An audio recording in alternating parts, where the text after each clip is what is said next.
Why missing persons haunt us so much? Missing persons cases hit differently than almost any other kind of crime or mystery. When there's a confirmed murder, as horrible as it is, there's a narrative. Something happened, someone did it, or at least some of the truth does come out. There's a date, there's a cause, and there's a timeline. But it's defined. With a disappearance, there is no clean line. Just a before and then a blank. Families are left in what psychologists sometimes call ambiguous loss. It's not just grief with closure, it's not hope with certainty, it's a twisted mixture of both. Every ring on the phone could be the worst, the absolute worst news that they actually will ever hear, or the best. Every unknown number, every knock on the door, or every car that looks like theirs, it all becomes a trigger. You don't get to mourn, you don't get to move on, you just wait.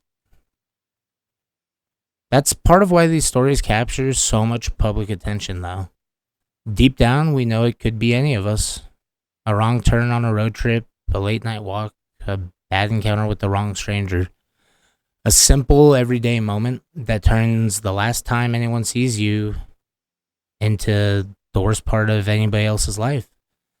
And the scariest part, in so many of these cases, there's no clear reason. No clear criminal background, no secret life, just a normal person who seemingly just vanishes out of ordinary day. What happens right after someone goes missing? We like to imagine that once someone is reported missing, a massive search begins instantly almost. Helicopters, dogs, drones, officers, all in the streets. Crime labs firing on all cylinders. But in reality, what happens next is fairly messy. Emotional and full of human error. First, you have the family and friends, at the start at least, but there's usually denial. Maybe their phone died, or they probably crashed on a friend's couch, even. Maybe they just need some space. No one wants to be dramatic, and no one wants to overreact in these situations, though. But the little details stop adding up eventually. In their wallet, they find it, at their home. They didn't show up for work maybe that next day. They missed something. They never miss a shift, a birthday, picking up their kid, and that's when panic really sets in. Then authorities get involved, but here's where it gets complicated. Not every missing persons report is treated the same way. If the person is an adult, police sometimes assume they might have left on their own. If there's no obvious signs of a struggle, they might not even treat it as a crime right away. In some jurisdictions, they'll tell families to wait 24 hours or give it some time even, though those first hours are often the most critical. During that window, whatever really happened, whether it was an abduction, an accident, or something else, it's getting colder by the minute.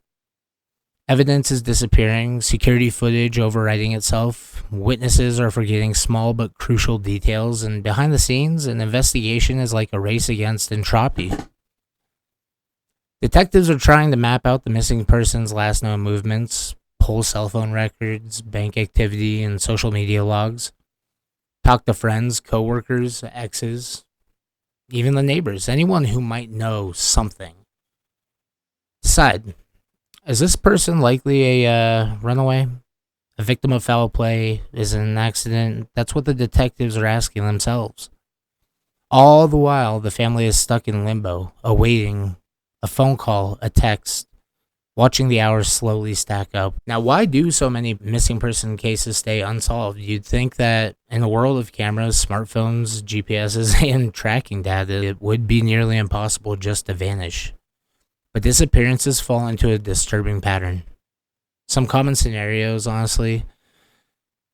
One of the top ones is abduction by a stranger or an acquaintance, unfortunately. Someone gets into the wrong car or accepts help from the wrong person. They trust someone that they absolutely shouldn't. And sometimes there's signs of a struggle. Other times the person's just gone. Voluntary disappearance? Nah.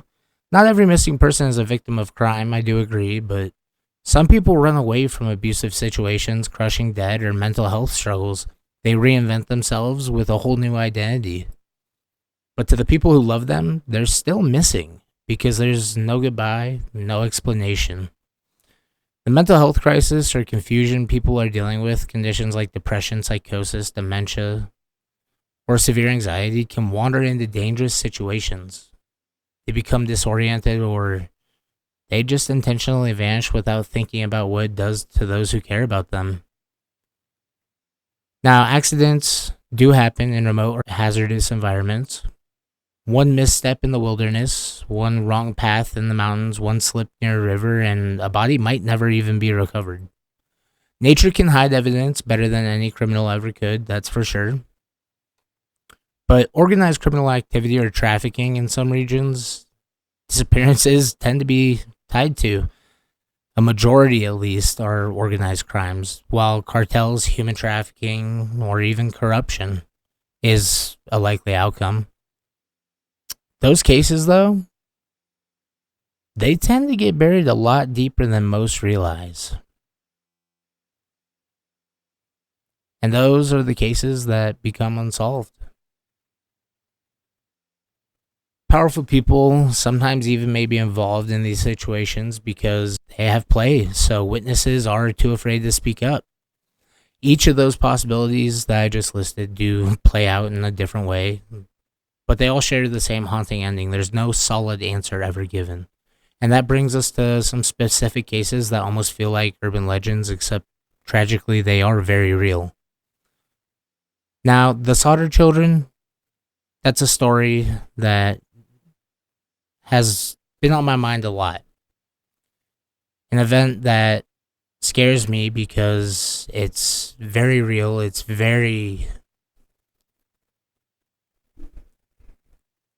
heartbreaking because it shows that there was a lot of distrust in a lot of different areas. With it being one of the most chilling missing person cases, and honestly just a mystery of basically all time in my eyes. It began like any other normal holiday night, Christmas Eve, 1945 in Fayetteville, West Virginia. The Sodder family, a large Italian-American family, was setting in for the night. The older children had gone to bed. The younger ones were excited, still playing with their toys.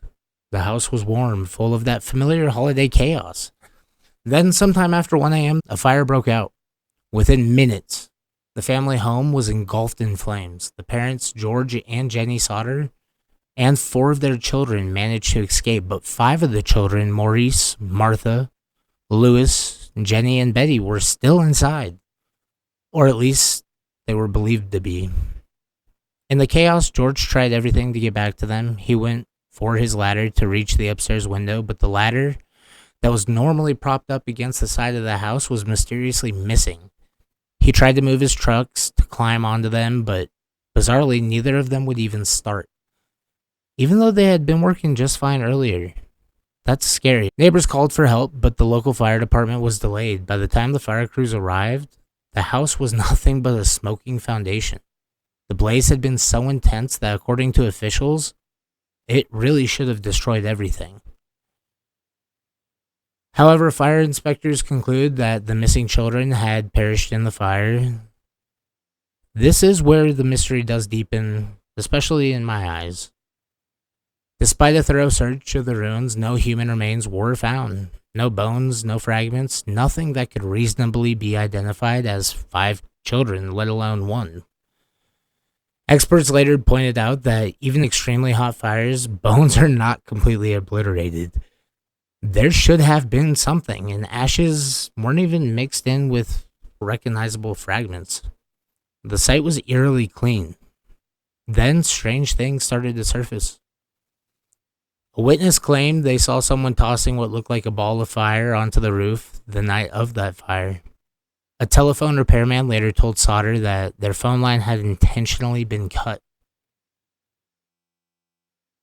A woman claimed to have seen the missing children alive in the passing car as the house was burning down. Years later, the family received a bizarre photograph in the mail of a young who resembled one of the boys, Lewis, and it looked like what they would assume he would look like as an adult, but with a cryptic note on the back. The children kidnapped? Was the fire a cover up? Were the Sodders targeted because of George's outspoken political views? It's possible, but to this day, no one knows. The official story is that the children died in the fire, but the lack of physical evidence and the chain of odd coincidences has this case kept alive for decades. For the Sodder parents, hope and horror lived side by side, honestly. And that's expected. They spent the rest of their lives searching, hiring private investigators, following any lead, no matter how small or unlikely. They put up a giant billboard on the road near their home, even, begging, screaming for answers. Imagine living every single day not knowing whether your children died quickly in a fire or were taken and forced to live a completely different lifestyle. Wondering why you never came for them, and that's kind of a psychological prison as a parent. Unsolved disappearances tend to create that feeling. Now up next is another disappearance, and it is a well-known one, actually. Amelia Earhart. She kind of was a legend that the sky swallowed, to a certain extent. Not every missing person fades from history. Some become a legend. Amelia Earhart wasn't just another pilot, no. By 1930s, she was a global icon, known for breaking aviation records and gender expectations all at the same time. She was fearless, driven, and very public, chasing her dream of circumventing the entire globe. In July 1937, she and her navigator, Fred Noonan, set off on the final legs of that world flight, heading toward Howland Island, a tiny speck of land in the Pacific. Radio transmissions that morning painted a picture of a plane and crew under mounting pressure and reported low fuel. She couldn't even see the island. Navigational signals were weak and confusing. The final messages were garbled, uncertain even, and then nothing. The U.S. government launched one of the largest air and sea search operations in history at the time. No confirmed trace of the plane or the people inside, however, was ever found. Since then, theories have multiplied. Did they simply get lost, run out of fuel, or crash into the ocean, sinking to the depth that we still can't reach? Nearby islands seemed to be empty and definitely were no castaways. Now, was there some kind of secret spy mission involved with their fate hidden by the government? No. No matter what theory you lean towards, the core mystery is all the same. A plane, a pilot, and a navigator who were famous, heavily tracked, and in constant communication are completely gone. If someone that high profile can vanish forever, what does that say about the thousands of missing people whose names were never even mentioned, that we never even hear of? Similar to Dyatlov Pass, when the wilderness kept all of its secrets seemingly hidden for a very long time. In 1959, a group of experienced Russian hikers set out to trek through the Ural Mountains. They were young, skilled, and well prepared. This wasn't a casual walk. They were trying to achieve a certification that required a very challenging route. Some would say impossible. Days later, when they failed to return, however, from this walk and this hike, they had multiple search parties out to find them. What they found fueled significant fear and speculation. The hiker's tent was discovered on the high slope of what would later be called Dyatlov Pass. It had been slashed open, but from the inside. Their belongings, shoes, and gear were left behind as if they had fled in panic. Rescuers followed a trail of footprints in the snow, leading into the darkness and into the snow, a freezing cold. Some of the bodies were later found, however, under trees, others significantly further away, partially buried in snow. There's a lot of messed up details about this case that people do obsess over. The heart of the mystery, however, is something drove a group of trained, logical, survival-focused adults to run barefoot and half-dressed into lethal sub-zero temperatures, completely away from their only shelter in the middle of the night. Theories do range from avalanches and infrasound induced panic to military testing, secret weapons, even, and there's a lot more ideas out there. Official explanations have shifted over the years, but no single theory satisfies every question. What really matters here is the feeling this story gives us as a whole, though, that you could be prepared, you could be smart, and you could do everything right. And something unknowable can still swallow you whole. The wilderness doesn't care how many followers you have, it doesn't care if your story even makes sense. And when it's done with you, sometimes it keeps those answers. When cases go cold, why do so many people go missing? Even ones with massive media coverage or a big following, why do they remain unsolved? A few hard truths: evidence is fragile, footprints fade, and weather wipes away. Clues, cameras, all the footage seem to be gone. People move, forget, or die. Memory is unreliable, and witnesses might have genuinely believed they saw something in one specific way, but stress, fear, and time twist all details. One wrong description can send investigators chasing a ghost, while a real clue is seemingly ignored. Resources are limited, and a case might get a big spotlight at first, but with all the press conferences, search parties, and volunteers, days do turn into weeks. Attention does shift, and new incidents happen. Detectives get reassigned, funding does dry up, and families are often left to their own means of searching. Bias and assumptions do creep in. If the missing person had maybe a complicated background, substance abuse, past runaways, or mental health struggles, authorities might be slower to treat it as a potential crime, but critical hours do slip away while everyone assumes they'll turn back up. When you stack all of that together, you start to see why so many families are still waiting for answers years, even decades later, for their loved one's case to just have an answer. It becomes a dusty file on a shelf, eventually labeled cold, but for them, it's not cold, it's burning every single day. And it's why we keep looking, for some people at least. Missing person cases are just stories, episodes of a podcast, videos on a channel, threads on but for the families, their entire world, they keep searching for a few reasons. And that's closure. Even the worst truth is easier to live with than an endless possibility of maybes and what ifs. Justice, if someone hurt their loved one, then as a family member, I would also want accountability for them. They want to stop it from happening to someone else. And that's called love. When you truly love someone, you don't just stop looking.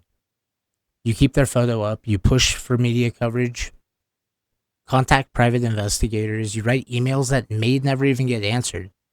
Hope becomes a habit. And then there's us, the outsiders who just watch, listen, and try to understand. We're drawn to these stories because they scratch at something primal in us. That's the fear of being forgotten, of leaving the world with anyone knowing what even happened to you. But there's something else too. Every time a case does get shared or a detail does get revisited, every time maybe a new file gets a look by a fresh set of eyeballs, there's a chance that something could click.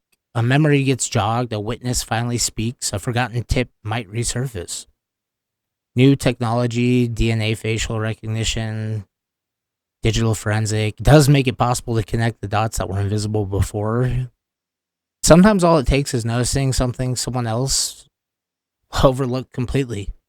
Your role in these mysteries is huge. So can I personally uncover the truth behind every missing persons case? Absolutely not. But anyone who promises that, definitely lying. What we can do is try to keep these stories alive. We can repeat their names and question official narratives, especially when they don't add up. We can support the families who still are searching, and sometimes by putting all the pieces out there, we really can help someone somewhere recognize that single small detail that really matters. So now I want to bring you into this and ask, have you heard of the children before tonight? What's your theory on that? Fire, the kidnapping, or possibly just something supernatural? It definitely seems to be something much darker, in my opinion. Obviously, with what I discussed tonight, which was a very small portion of what really happened, there doesn't seem to be a lot of dots on the chart that make a straight line. Do you believe that Amelia Earhart simply crashed at sea, or do you think that there's even more to that story? And why do you hear about hikers like the Dyatlov group? What do you think of that? What do you think? Do you lean towards the logical explanation, or does it feel like the wilderness just really does keep secrets that we can't unveil? Tell me your thoughts in the comments below, guys. If you got other missing person cases, local legends, or unsolved disappearances that you want me to dig into, drop them down below. I read through all suggestions, especially the comments, the emails, and they're some of the best rabbit holes I've gotten, especially in the emails. If you're as intrigued by unsolved cases as I am, you'll probably want to keep going after this video. I would like to go a lot deeper into these 3 cases that I discussed tonight, but also into the ones that are even more unheard of and less famous. And let's just keep searching the shadows together, guys. Because out there, between what we know and what we're afraid to admit, the truth really is still missing. I appreciate you guys so much for stopping by. Hopefully you enjoyed the kind of summary, but more the idea that people do go missing day after day, and their loved ones never get any sort of detail. They never get information or even tips that can help them. And that's the goal, is to keep these cases alive, but also inform as much as possible. All 3 of the cases that I went over, they're pretty famous. I will happily deep dive over them if people would like that more. But this really was just more about the fact that we need to appreciate the loved ones that we have while we have them, because you never know what can happen. So thank you guys again for stopping by. If you would like, go ahead and leave a like, a comment, and definitely subscribe. I've got a lot to edit, but I would like to get the Ed and Lorraine Warren deep dive. I want to go over some cases that do have official documentation, but also go over maybe some of the possible lies. Just expose the truth on that, while I'm also working on 2 other videos as well. So thank you guys again for your time. Have an amazing day, and much love. What? This one is for you. I'm pulling back the pages for your light hitting through, revealing all the stages. Oh, y'all wanna play? Grab the can, on my patience. I'm done being played, I'm done placing fades. 4, 8, 12, we count the cases. Ain't